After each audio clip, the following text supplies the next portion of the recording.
엔트로피, 게으름, 그리고 원죄. 이 책은 영적 성장에 관한 책이다. 그러므로 필연적으로 그 반대 측면인 영혼의 성숙을 방해하는 것들도 다루어야 한다. 궁극적으로는 오직 단 하나의 장애물이 있다. 그것은 바로 게으름이다. 게으름을 극복할 수 있다면 다른 모든 장애물은 쉽게 뛰어넘을 수 있을 것이다. 그러나 게으름을 극복하지 못하면 다른 어떤 장애물도 뛰어넘을 수 없다. 그러므로 이 책은 게으름에 관한 책이기도 하다. 이 책의 일부 훈육에서는 꼭 필요한 고통을 피하려 하거나 쉬운 길을 택하려는 게으름을 살펴보았다. 2부 사랑에서 사랑하지 않는다는 것은 곧 자아의 경계를 확장하려 하지 않음을 의미한다고 했다. 게으름은 사랑의 반대말이다. 거듭 강조하거니와 영적 성장을 위해서는 반드시 노력이 필요하다. 이제 게으름의 본성에 관해 보다 넓은 시야를 가지고 살펴보기로 하겠다. 게으름은 바로 우리 모두의 삶에서 나타나는 엔트로피의 힘이다. 나는 오랫동안 원죄라는 개념을 무의미하게 여기고 부정해왔다. 나는 섹스를 특별히 죄악시하지 않았다. 그 밖에 다양한 욕망에 대해서도 마찬가지였다. 종종 맛있는 음식을 지나치게 탐닉했고 그 결과 복통에 시달리곤 했지만 죄의식이 주는 고통 때문에 시달린 적은 없었다. 물론 이 세상에 죄악, 사기, 편견, 고문, 잔인성 등이 있음은 인정한다. 그러나 어린 아기들의 내면에 운명적으로 어떤 죄가 숨겨져 있다고는 생각할 수 없으며 조상의 선악과를 따먹었기 때문에 아이들이 저주를 받고 있다는 것도 믿을 수 없었다. 그러나 점차로 게으름은 세상 도처의 존재함을 깨닫게 되었다. 또 환자를 치료하고자 악정고투하는 동안 최대의 적은 두말할 것도 없이 그들의 게으름임을 깨달았다. 그런 한편 내 자신 속에도 새로운 학문, 책임, 성숙의 영역으로 나 자신을 확대해 가는 데 있어 게으름과 유사한 머뭇거림이 있음을 알게 되었다. 나 역시 모든 사람들과 마찬가지로 게으름을 지니고 있었다. 바로 이 점에서 뱀과 선악과의 이야기가 갑자기 이해가 됐다. 이 얘기의 핵심은 해야 할 일을 빠뜨렸다는 것이다. 창세기는 하느님이 저녁 무렵에 에덴 동산을 거니는 습관이 있음을 보여준다. 그리고 하느님과 인간 사이에는 대화의 통로가 열려 있었다. 그렇다면 아담과 이브는 함께든 따로든 뱀이 유혹하기 전이거나 후거나 하나님에게 이렇게 말했어야 하지 않을까? 왜 선악과를 먹지 말라고 하셨는지 궁금합니다. 우리는 여기 사는 것이 정말 좋아서 은혜를 배반하고 싶지 않은데 이 율법만은 정말 이해하기 힘듭니다. 설명해 주시면 감사할 텐데요. 물론 그들은 그런 말을 하지 않았다. 율법 뒤에 숨겨진 이유를 알아보려고도 하지 않았고 하느님의 권위에 의문을 제기하거나 직접 도전하려고 하지도 않고 어른답게 대화해 보지도 않고서 그냥 율법을 깨뜨려 버렸다. 그들은 뱀의 말은 경청했지만 행동하기 전에 하느님의 말을 되새겨보지 않았다. 왜 그랬을까? 유혹당하고 행동에 옮기기까지 그들은 왜 아무 일도 하지 않았을까? 죄의 본질은 바로 이 아무 일도 하지 않는 것에 있다. 즉, 논쟁의 단계를 생략해버린 것이다. 아담과 이브는 뱀과 하느님 사이에 논쟁을 붙였어야 했다. 그러나 그렇게 하지 않아 하나님 쪽의 답변을 듣지 못했다. 뱀과 하느님 사이의 논쟁은 인간의 마음속에 일어나는 선과 악의 갈등을 상징한다. 마음속에서 선과 악의 논쟁을 붙여보려고 하지 않는, 또는 힘을 다하여 싸우지 않는 그 태도가 바로 죄를 짓는 원인이다. 어떤 일을 하려고 하며 그 이득을 따질 때 사람들은 대개 하느님 쪽 의견을 따르지 않는다. 자기 내부에 있는 하나님의 말씀, 즉 모든 인간 존재의 마음속에 있는 올바른 지혜를 경청하고 도움을 받으려 하지 않는다. 바로 게으름 때문이다. 자기 내면 안에 논쟁을 벌이는 것은 일종의 일이다. 시간과 노력이 소모되는 고통스러운 일이다. 게다가 우리가 그 일을 진지하게 수행한다면, 그래서 우리 안에 계신 하나님의 말씀을 진지하게 따르고자 한다면 우리 앞에는 좀 더 험난하고 수고로운 가시밭길이 나타나게 된다. 논쟁을 벌이는 것, 즉 심사숙고한다는 것은 고통과 투쟁의 길로 들어섬을 의미한다. 우리 모두 정도의 차이는 있을지라도 누구나 고통은 회피하고 싶어한다. 우리 모두가 게으른 것이다. 아담과 이브 이래 우리의 모든 조상이 그랬다. 그러므로 원죄는 존재한다. 그것은 우리의 게으름이다. 게으름은 실제하는 현실이다. 그것은 우리들 모두에게 있다. 아기, 어린이, 청소년, 장년, 노인, 게다가 현명한 자든 우매한 자든 불구자든 정상인이든 우리 모두에게. 어떤 사람은 다른 누군가보다 덜 게으를지는 모르지만 그것도 정도의 차이에 불과하다. 야심만만하고 정력이 넘치며 영리한 사람조차도 냉정하게 스스로를 성찰해보면 자기 속에 게으름이 잠복해 있음을 발견할 것이다. 게으름은 우리를 끌어내리고 정신적 진화를 방해하기 위해 우리 속에 숨은 엔트로피의 힘이다. 어떤 사람은 이렇게 말할지도 모른다. 난 게으르지 않는걸? 나는 일주일에 60시간이나 일하는데, 그리고 아무리 피곤하더라도 저녁이나 주말에는 아내와 외출하고 애들하고 동물원에 가고 집안일도 돕고 그 밖에도 많은 일을 하는데 어떤 때는 일이 내 전부인 것 같기도 한데. 공감할 수 있는 말이다. 그러나 이런 사람조차도 잘 들여다보면 자기 안에 게으름을 발견할 것이다. 게으름이란 단지 일을 열심히 하지 않는다거나 다른 사람을 위해 헌신하지 않는 것과는 다른 차원의 문제다. 게으름의 주된 형태는 두려움이다. 아담과 이브의 신화를 다시 인용해 설명해보자. 아담과 이브가 하나님의 율법 뒤에 숨은 이유를 묻지 못한 진정한 까닭은 게으름이 아니라 두려움이라고 생각할 수도 있다. 하느님의 분노에 대한 두려움. 무서운 하느님과 마주해야 하는 두려움 말이다. 모든 두려움이 다 게으름은 아니지만 두려움 가운데 상당 부분은 게으름이 원인이다. 즉, 현실을 변화시키는 데 따른 두려움. 현재의 위치에서 더 나아가면 무언가 잃게 될지도 모른다는 두려움이다.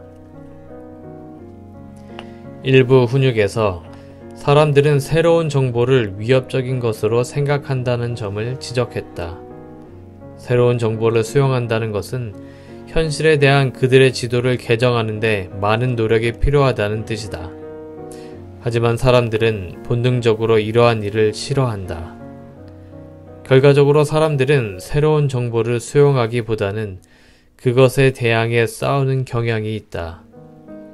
이 저항은 두려움 때문에 일어나지만 그 밑바닥에는 분명 게으름이 숨어 있다. 그것은 반드시 해야 할 일 앞에서의 두려움이다. 2부 사랑에서도 나는 자아를 새로운 영역, 새로운 헌신, 책임감, 새로운 관계, 새로운 차원의 존재 등으로 확대하는 모험에 관해 언급했다. 다시 말하지만 여기서 모험이라 하는 이유는 지금 그대로의 자신을 잃어버릴지도 모르기 때문이다. 따라서 새로운 상태의 자신으로 나아갈지도 모를 작업을 수행하는 것은 두려운 일임에 틀림없다.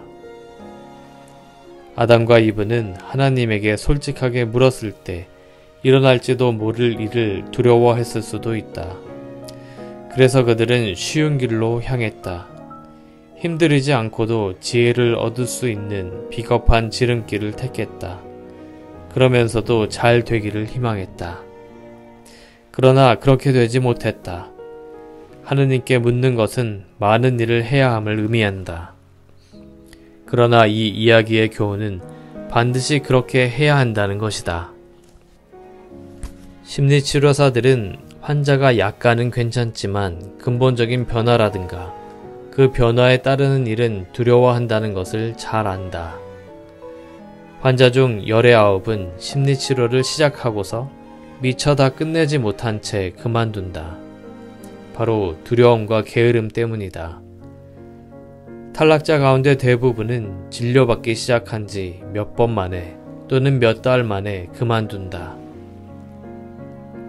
가장 두드러진 탈락 현상은 결혼 생활에 문제를 겪는 사람들에게서 나타난다.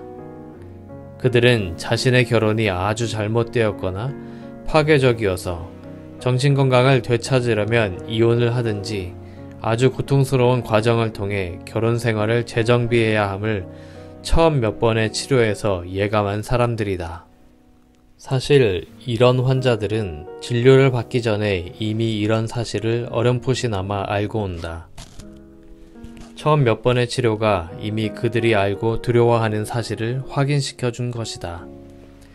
어쨌든 이런 사람들은 혼자 살거나 관계를 근본적으로 개선하기 위해 배우자와 오랫동안 노력해야 하며 경우에 따라서는 거의 이혼이나 다름없는 어려움을 겪어야 한다는 사실에 심한 두려움을 느낀다.